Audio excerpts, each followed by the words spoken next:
முந்தா நாள் வேளாமாசி வீதியில நான் பிரச்சாரம் பண்ணும்போது அவ்வளவு பெரிய தெரு, கோடிக்கணக்கான பிசினஸ் நடக்கிற ஒரு தெருவுல ஒரு சாலை லைட் கூட எரியல. சாலை விளக்குகள் எல்லாம் இருட்டா இருந்துச்சு. அதை நான் சுட்டி காட்டேன். இத்தனை லைட்டுக்கு ஒண்ணுமே எரியலைன்னு.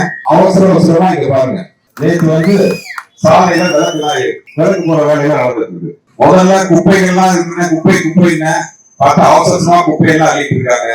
இதுக்கப்புறம் சாலையில விளக்கு எரியலன்னு சொன்னேன், சாலையில விளக்க போட்டு இருக்காங்க. இதெல்லாம் 5 வருஷமா பண்ணியிருக்கா மக்கள் ஏன் இவ்வளவு கோபமா இருக்க போறாங்க? 5 வருஷமா மக்களுக்கான அடிப்படை தேவைகளை பண்ணல, அடிப்படை சேவைகளை பண்ணல.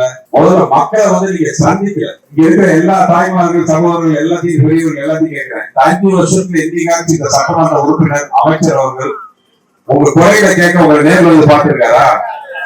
வரல. நான் ஆவாரம் கேட்கிறேன், எங்கேயாச்சும் ஒரு குரல் வந்தார் அப்படின்னு கேட்கும்போது அந்த கிடைக்கவே இல்லை இது வரைக்கும்.